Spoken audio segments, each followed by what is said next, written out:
Vamos abrir nossas Bíblias no Evangelho segundo Lucas, capítulo 10. Evangelho segundo Lucas, capítulo 10, versículos 17 a 24.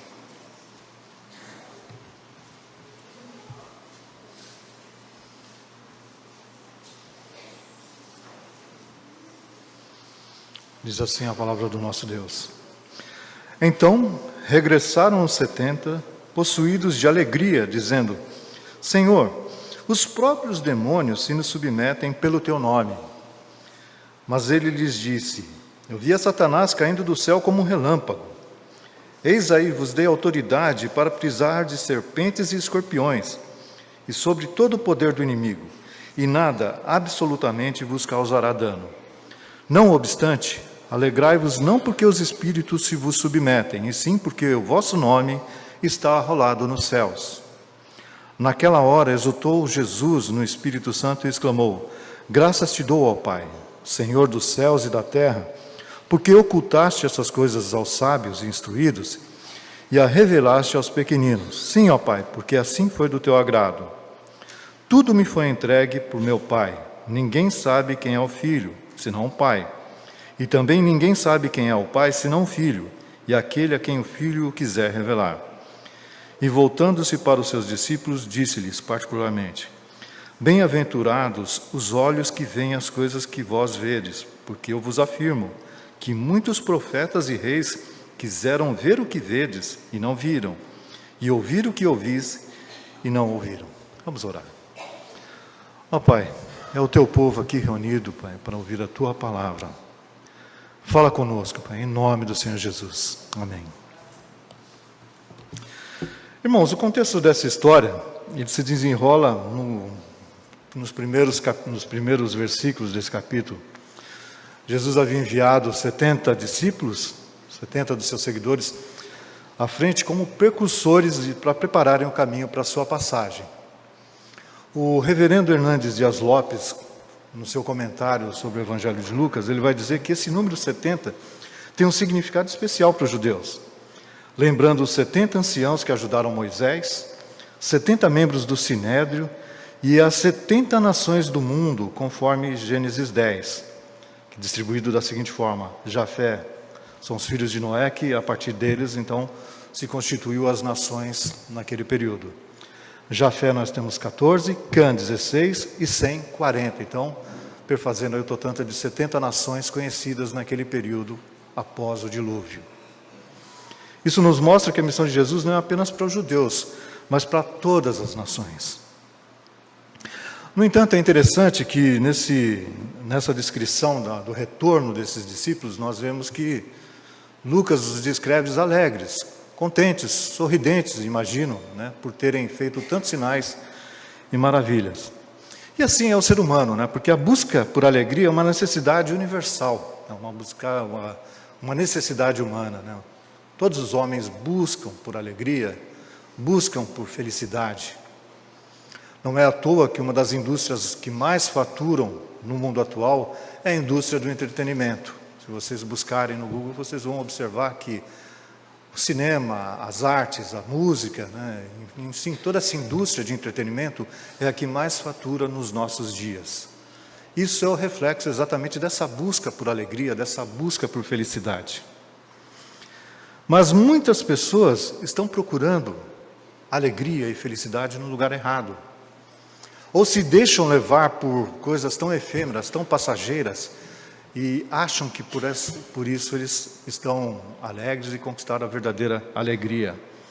Mas em vez de buscarem coisas materiais e relacionamentos humanos, que é o que muitas vezes nós fazemos, coisas materiais, né, até há quem diga que quando está triste, a pessoa vai até o shopping para fazer compras, adquirir coisas, isso faz com que ela fique alegre. Isso é comum, a gente ouve falar. Mas são coisas passageiras, inseguras. E aqui nessa passagem, Jesus nos ensina a olhar para a verdadeira felicidade. Eu poderia listar aqui uma série de coisas que podem trazer alegria, e muitas delas são lícitas e necessárias, mas não podem satisfazer a alma humana. Na maioria dos casos, é como se estivéssemos tentando encher um saco que está furado. Por mais que nós tentemos enchê-lo, ele sempre vai vazar, sempre vai precisar de cada vez mais. Então, é mais ou menos isso. Essa ilustração, ela deixa a gente perceber que realmente essa busca por alegria em coisas tão fúteis e desnecessárias, é bem representado aí por esse saco furado, né? Nunca nós conseguimos satisfazer a nossa sede de alegria. No capítulo anterior, no capítulo 9, nós temos a história do jovem possesso, em que o pai desesperado pede ajuda dos discípulos, que não conseguem expulsar o demônio desse jovem. Certamente isso frustrou os discípulos e os deixaram tristes, porque não conseguiram fazer tal sinal, não conseguiram expulsar o demônio desse jovem. Então, agora, no capítulo 10, esses 70 que foram enviados, ao verem os demônios se submeterem ao nome de Jesus, eles se alegraram. E essa alegria era legítima, mas Jesus mostrou que havia algo mais importante do que expulsar demônios. Aliás, se vocês perceberem, quando Jesus envia esses discípulos, esses 70 discípulos, e nós não podemos afirmar que dentro desse número de 70 havia os 12 apóstolos, até porque Jesus já havia enviado os 12 apóstolos também, nós temos a descrição isso no capítulo 9, então pode ser que eles não estivessem dentre esses 70 discípulos que foram enviados para abrirem caminho para que Jesus passasse. Nós não temos certeza também que Jesus esteve nesses 70 lugares, ou pelo menos nesses 35, já que eles foram enviados de 12 em 12, nesses 35 lugares, essas 35 aldeias, mas certamente o Evangelho foi anunciado, o reino de Deus foi apregoado nesses locais. E Jesus, ele orienta os seus discípulos, mas não fala nada em expulsar, mas mesmo assim, diante do poder do nome de Jesus, os demônios se submetiam a esses discípulos. Isso deixaram eles alegres, muito alegres, contentes. E é exatamente sobre isso que Jesus vai alertá-los, né? E nós vemos nessa passagem pelo menos 3 tipos de alegria. A primeira delas a gente percebe bem aí quando nós vemos a alegria dos discípulos, né? Que ao verem os demônios se submeterem ao nome de Jesus, que era uma alegria legítima, mas passageira. Alegria legítima, como eu já havia falado, mas era passageira. Eles estavam vendo o reino de Deus em ação, e isso era motivo de muita alegria. Eles sentiram realizados e vitoriosos ao verem o poder de Deus sobre os demônios. Essa alegria era um reflexo da sua fé e confiança em Jesus. No entanto, nós percebemos, no capítulo anterior, a frustração e o descontentamento pelo fato deles não conseguirem expelir esses demônios. Agora, no nome de Jesus, eles conseguem isso e se alegram. Jesus, ele corrige os seus discípulos, mostrando, e aí está a segunda alegria que nós podemos ver, dos 3 tipos de alegria que eu falei, que eu comentei. Ele corrige os seus discípulos, mostrando que a verdadeira alegria não vem da vitória sobre os demônios, mas sim de ter o nome arrolado, escrito no livro da vida. Essa é uma alegria duradoura e eterna, é a alegria de saber que somos filhos de Deus e que temos a vida eterna. É a alegria que é baseada na segurança da nossa salvação e na promessa de vida eterna.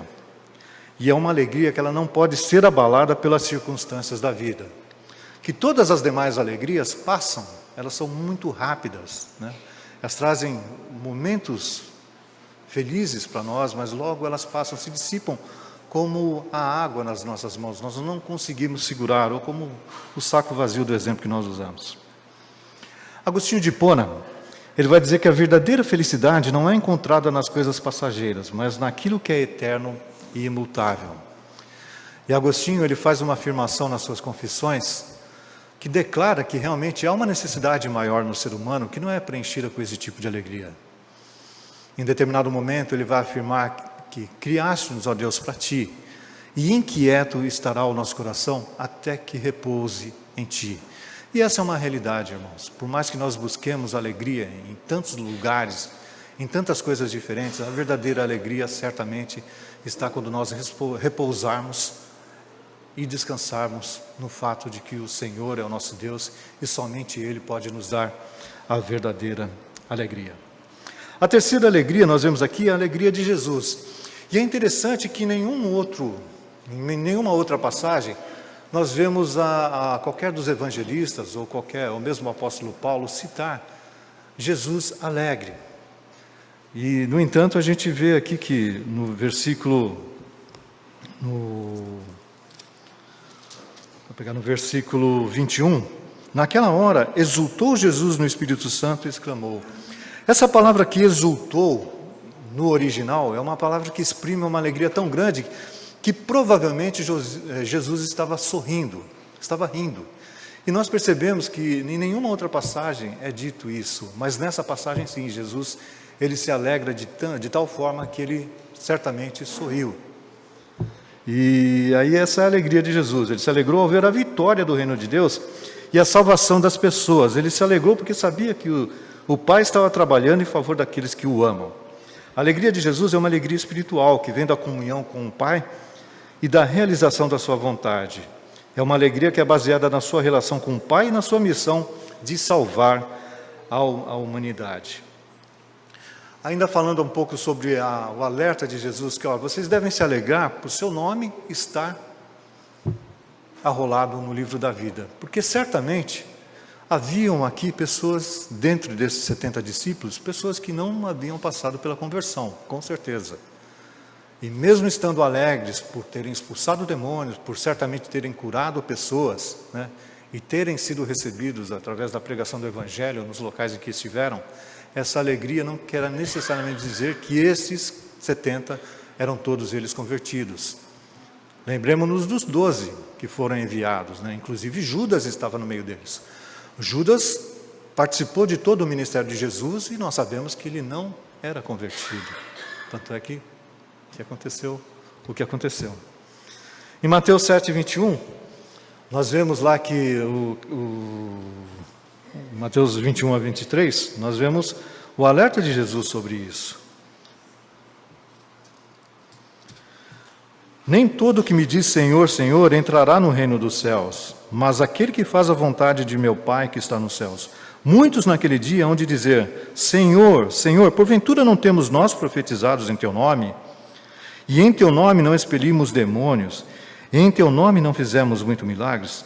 Então lhes direi explicitamente, nunca vos conheci. Por isso do alerta de Jesus. Alegrai-vos por ter seu nome arrolado no livro da vida, porque de nada adianta se o teu nome não estiver escrito no livro da vida. Porque vai chegar aquele dia que vai falar, até demônio eu expulsei em teu nome, Senhor. E Jesus vai se voltar e vai dizer, nunca vos conheci. Lembremos também de João 3, quando Jesus está conversando com Nicodemos. E Nicodemos, líder da sinagoga, um homem que era muito conhecedor da palavra de Deus, e no entanto ele precisou ser alertado por Jesus. Ele começa aquele diálogo com Jesus, e Jesus parece que nem está ouvindo direito, porque ele para e fala assim, Nicodemos, importa-vos nascer de novo. Isso é importante, o novo nascimento. A alegria verdadeira está realmente em ter o nosso nome arrolado no livro da vida. E isso só acontece quando nós passamos pelo novo nascimento. Como nós temos o Senhor Jesus como nosso Senhor e Salvador. Fora disso, nada importa. Qualquer alegria que nós venhamos a ter nessa vida, é tudo passageira. Um dia vai passar. E o que nós precisamos realmente é da verdadeira alegria. A verdadeira alegria é espiritual e vem da comunhão com Deus. É uma alegria duradoura e eterna, que não pode ser comparada às alegrias passageiras do mundo. É a alegria de saber que somos filhos de Deus, que temos a vida eterna e que estamos destinados para a glória juntamente com o seu Filho Jesus, pela eternidade. Concluindo então, irmãos, a verdadeira alegria não vem das coisas materiais ou relacionamentos humanos, mas sim de Deus e da salvação que Ele oferece. É uma alegria que dura a vida inteira e ultrapassa os limites dessa vida. Acompanha-nos pela eternidade. Não se contente com alegrias passageiras. Busquem a alegria verdadeira que vem de Deus. Em Colossenses 3:2, Paulo vai nos alertar e vai dizer assim, pensai nas coisas lá do alto, não nas que são aqui da terra. É hora de mudar o foco da nossa alegria, da nossa busca por alegria, e encontrar a verdadeira felicidade em Deus. Um pouco depois, no versículo 5, Paulo também vai nos alertar dizendo, fazei, pois, morrer a vossa natureza terrena. É essa natureza que nos impele a buscar coisas terrenas para nos trazer alegria e felicidade. Quando a verdadeira alegria nós só vamos encontrar realmente, conforme nos orienta Agostinho de Hipona, quando nós repousarmos no Senhor e na sua misericórdia. Eu finalizo, irmãos, lendo o Salmo 16:11, que diz o seguinte: Tu me farás ver os caminhos da vida, na tua presença a plenitude de alegria, na tua destra delícias perpetuamente. Que Deus nos abençoe e que Ele mesmo nos faça buscar a verdadeira alegria e que essa seja a meta da nossa vida, aquilo que nós realmente buscamos. Vamos.